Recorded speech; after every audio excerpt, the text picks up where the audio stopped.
So we hit some more record housing value increases, but we're not in a housing bubble, right? That's what people are saying. Hey, welcome to Housing Bubble 2.0 News of the Week, or as I like to call it, another episode of As the Housing Market Turns. Randy Patrick here, putting the realism back into real estate. Hope you're doing well. Today is the 28th of April. The month is almost over. Yesterday, Case-Shiller released their, I guess you could say, their February data. Case-Shiller is always a couple months behind based on the calculation. So we're going to talk about that today and get into it as quickly as we possibly can. And my first comments were kind of made on this article, which I sort of saw and listened to a little bit of a blurb on a podcast, really saying the fact that this isn't a housing bubble, and that's the problem. So we're going to kind of go through this and maybe debunk to see, are we really in a housing bubble or not? Clearly, if you guys are watching videos, there's all the differences of opinion across the board. There's the one camp who really feels that, everything is great and this is just a tight market and things are going to go up and housing is good. And there's the people like myself who really say, hey, the shoe's going to drop at some point in time, and what goes up must come down, and we're going to be rudely awakened at some point in time in the future. So it's kind of like, what do you do on this? So I wanted to sort of, and we're going to talk about this. So hang in with me here. We'll do some stats first, and then we'll get into the differences about why, is this a housing bubble or not, etc. So there's always good opinions. Well, of course, Case-Shiller comes out. The comment here is even the cheapest homes in America are rising at 4 times the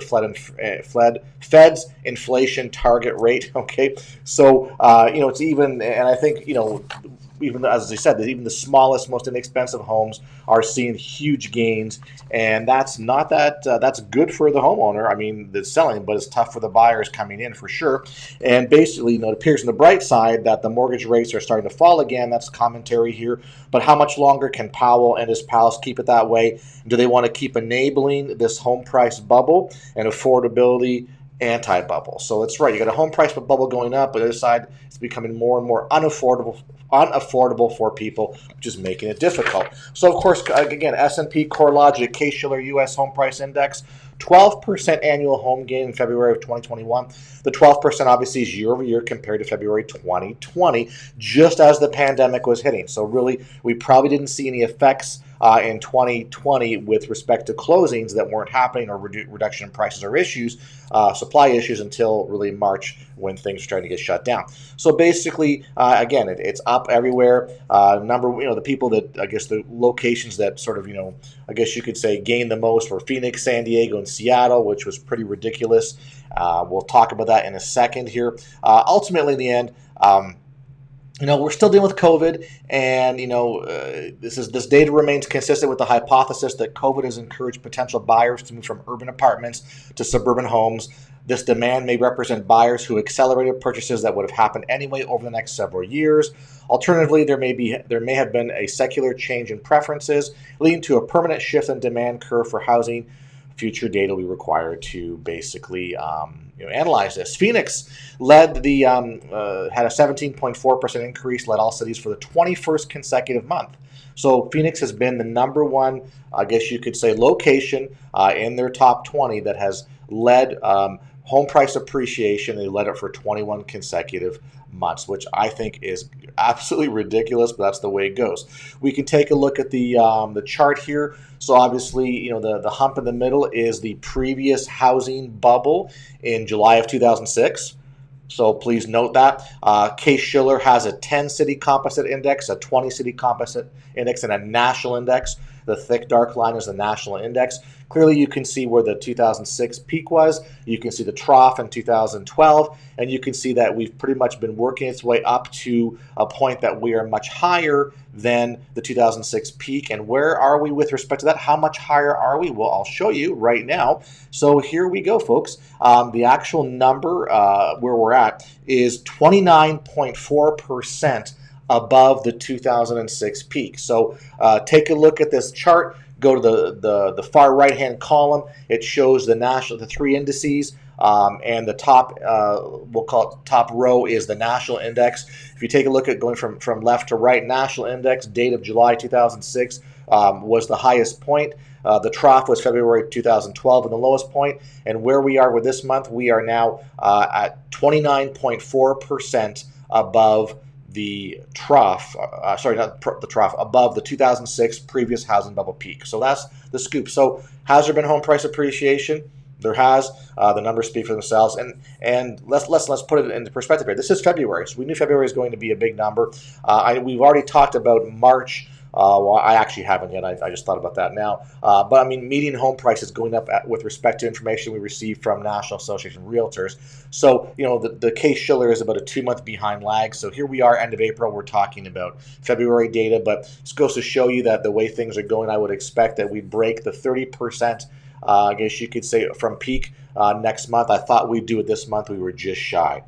So there you go. So, by the way, if you're not already a subscriber and you like the content I talk about here, please do me a great honor and favor and hit that subscribe button.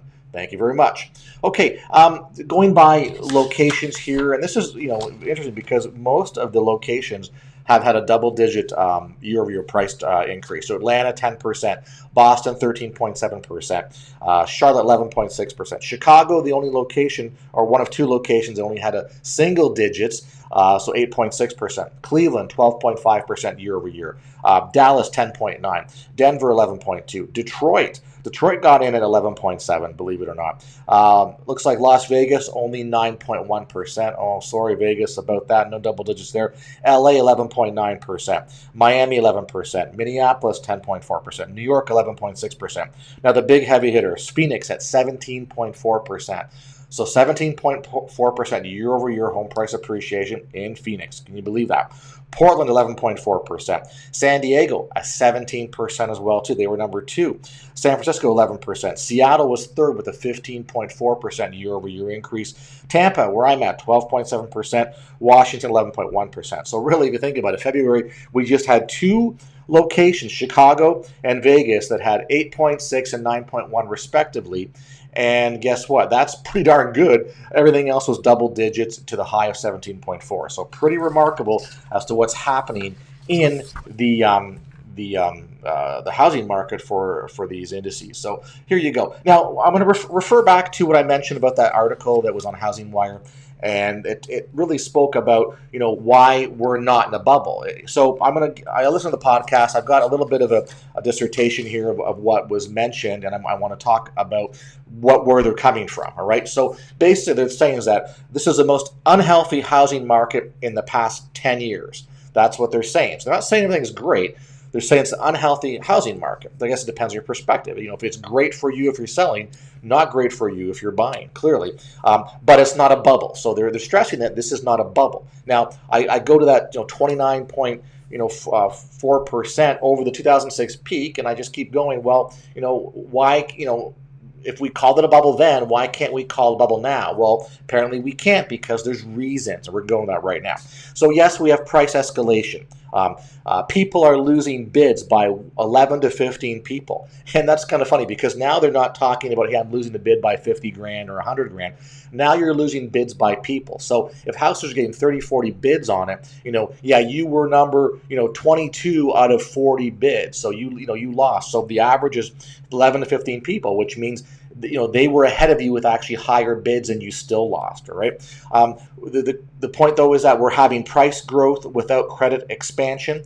Their comments were like, well, let's take a look at before the last housing crisis, and we had the big run up there. Well, their points are 2002 to 2005 was speculative. All right, that's why we'll talk about a speculative bubble here. But the reason why we're not in a housing bubble today apparently is because this was speculative, or that was speculative back in the day, fueled by investors, and there weren't really homeowners back then. So not many So that's kind of a bold statement. So we weren't looking at home ownership back then. People were just buying for the sake of buying to invest and to make money. Well, I don't know about that. I mean, I know a lot of people who bought and bought their home and did cash out refis and equity stripped and got caught. So, I mean, they weren't buying investment properties to flip or to rent or to do whatever. They basically were buying homes that they equity stripped. So, we'll talk about that in a little bit.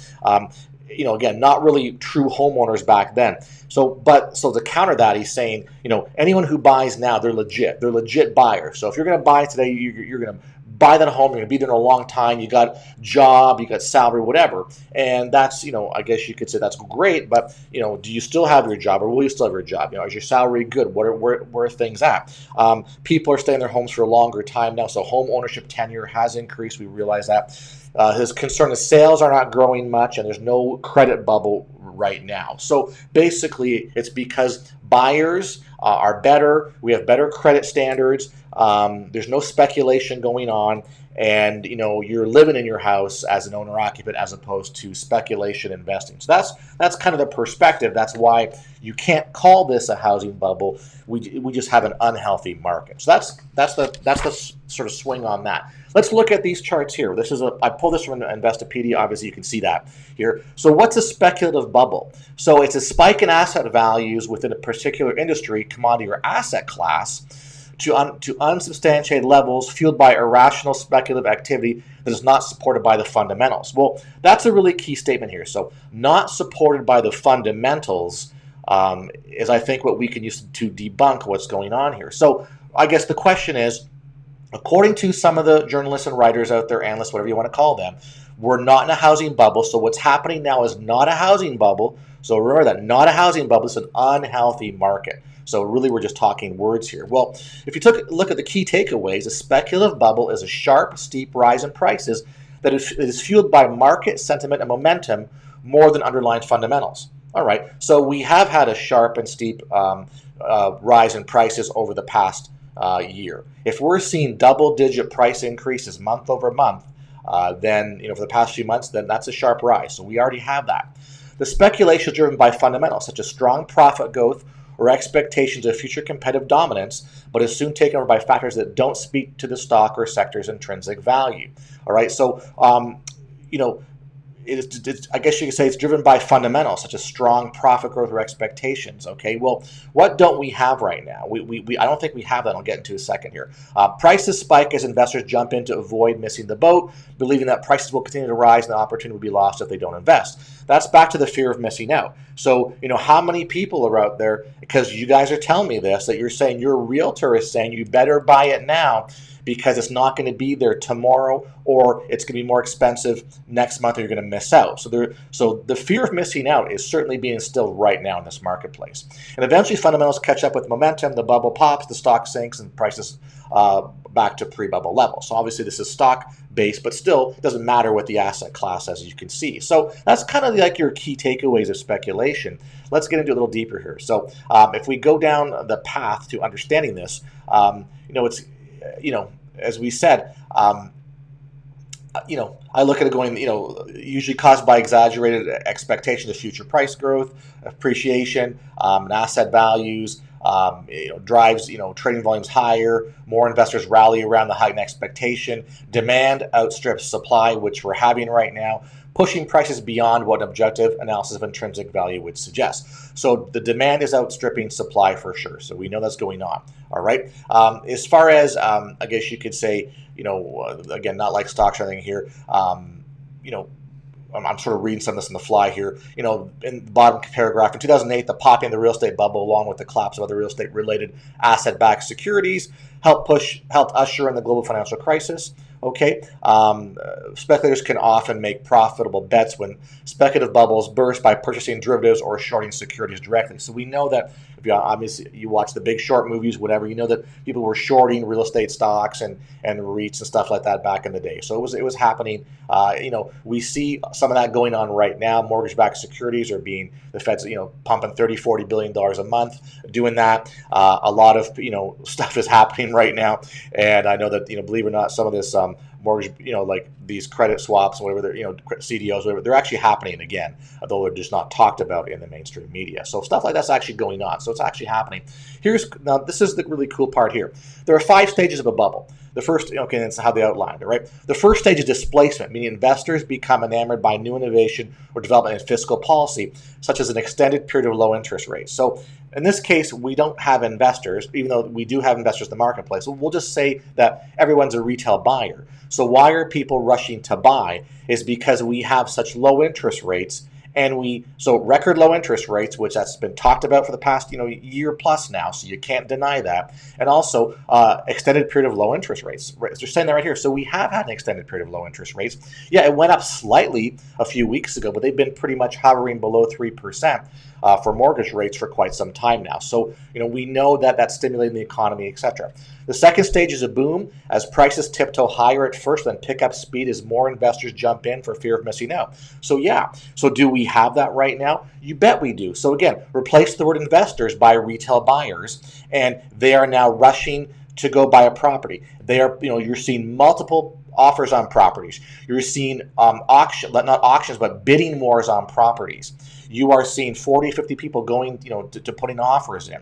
You see real estate agents playing that game and actually creating the environment for that to actually happen to further incent them. And it really boils down to that fear of missing out, is the fact that if you don't get this property now, you're not going to get one because of our low supply. So that really runs exactly what a bubble is here. Okay. And again, if you go back a couple slides, this is a speculative bubble. So, if we go back to the argument they're making is saying we're not in a housing bubble because the market's not speculative. Well, I actually disagree with that, because the market is showing it's speculative. So I guess my point is, do you have to be an investor to be involved in a bubble? Do we have to have speculation investors to make this a bubble? Can't retail buyers and owner occupants still contribute to a bubble? I'm pretty sure they can. Stage 4 brings profit taking, during which investors who believe the bubble will soon pop start cashing out. So I can tell you right now that people are we're not seeing a lot of this inventory come in the marketplace, but from a real estate investor perspective, we're seeing people cash out big time right now. And again, when we talk about the retail sector here, and that's what these generally the information we're all reading and hearing about is the retail real estate market. But for guys like me we're behind the scenes, we see what's going on from different perspectives. Yes, we've got lots of people who are trying to cash out now. And what we're also seeing is that they're trying to cash out at ridiculously high prices, and that makes it difficult. So obviously, from investment perspectives, you don't want to pay a premium just because of the time. You want to buy, you make your money when you buy, so you want to do it properly. That's why it's sometimes very difficult to get investment property at this time. This is just that point, the inflection point just before things are going to open up, and we'll talk about that in the future, because things are changing behind the scenes and you guys don't even know about it. I'm not being rude, but I'm saying the mainstream and the general public doesn't really know about it. Okay, so is profit taking going on? Yes, there is. And I can tell that people who are selling different assets, people are selling multifamily, people are selling investment properties, and they're saying, oh, look at these great cap rates. Yeah, that's great cap rates when you have it, but when you sell and make your money, I don't have that such a good cap rate. But because there's nothing else to put it in, it's attracting these buyers, because again, they don't know what to do, and they have to put their money someplace to make it work, and they have fear of missing out. The last stage is panic. So we're not quite there at the panic right now, but I can tell you that from the behind the scenes, we're seeing the cracks in that. So I'm seeing wholesalers who have put their, I get all these emails from people trying to sell properties, and what I'm seeing now is the fact that a week and a half ago I'll see property X for whatever, and it's not moving. Why? Because it just doesn't make sense, right? I can look at the numbers, it doesn't make sense, and clearly other people do too, because now 2 days later, price reduction. 5 days later, price reductions. I'm watching a couple properties that we're seeing every 2 days, price reduction. And it's like, when's the right time to strike? So we're already kind of seeing that right now. So the last stage is panic. So we don't have the panic in the retail single-family housing market right now. But what we're starting to see is the lower level panic, and I won't call it like a panic situation, but it's getting tighter right now. And it's not necessarily the sellers, it's the people who are in between trying to sell are going, hey, we can't support the numbers that we're trying to move this property for. And wholesaling basically means you get a property with the homeowner, you agree upon a strike price, you go under contract, but you have the ability to assign that contract. Someone can buy the contract from you for a fee, still give the seller what you negotiated with for their price point, but I'm buying the property and paying you your little in-between piece. That's how that kind of works. But again, fiscal policy, right? We have low interest rates, okay? We also have market manipulation. What I mean by market manipulation is the fact that we actually have a market that is going through an artificial inventory control because of the foreclosure and eviction moratorium that is out there right now. We have it at the federal level, we have it at the CDC level, some states still have this in play, etc. And what that basically means is the fact that, inventory that could be coming into the marketplace is not being allowed to come into the marketplace because of the COVID-related issues. So the government has put in place these moratoriums, which essentially trying to help homeowners, buy their time to either figure things out or, get back on track so they can start paying their mortgage again. But we know that, if the people are still in these situations now, chances of them coming back on track and be able to pay their mortgage and start off again are becoming very, very slim. And that's kind of what's going on right now. So, fiscal policy is there. Prices are up there. The investors aren't, well, first of all, investors are jumping in still because we see it on our end, but we know it's the retail buyers that are jumping in because they got to get that home. And, and I think it's more of a relief. So again, we're not buying, a lot of people aren't buying on price. They're buying on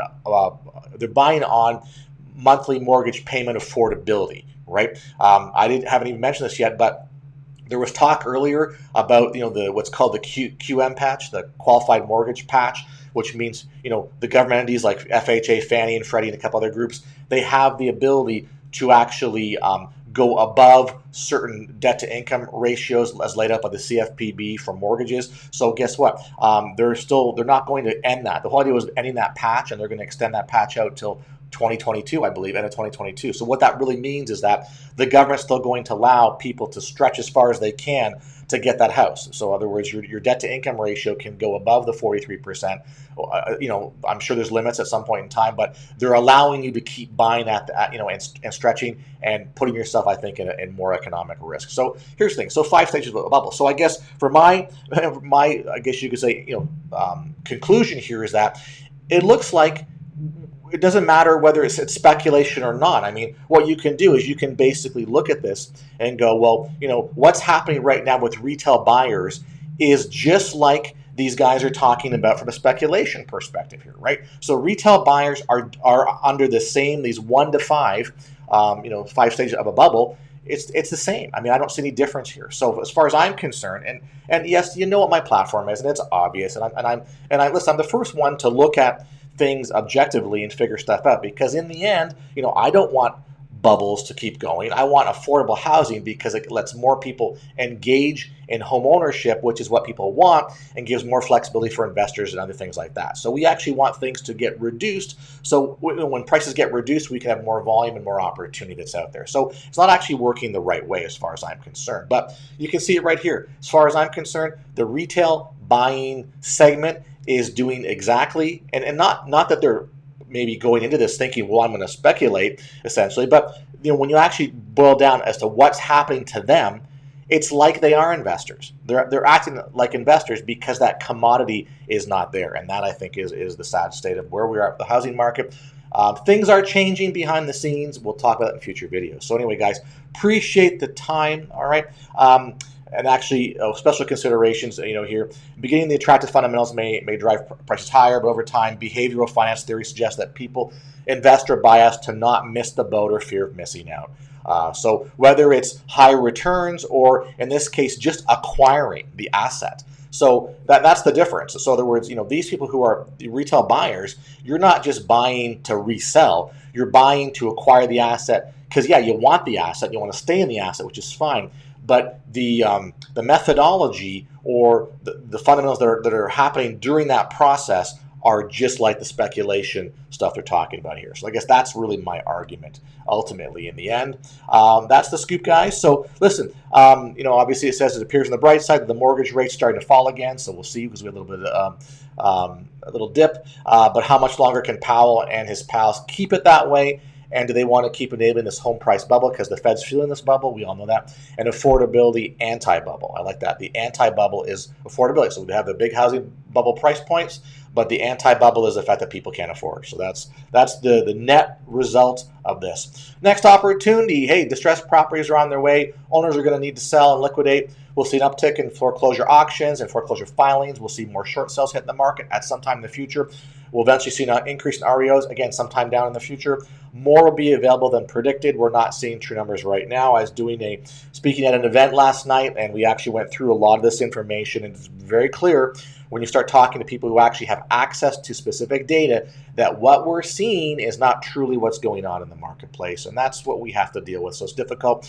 Why do short sales? Please reach out to me if you want to talk about this, because here's the Tampa Bay Metro MSA, the 4 counties, the difference between a traditional single-family residential median sale is $295 for February, and the short sale was $217K. Difference of $77K in equity.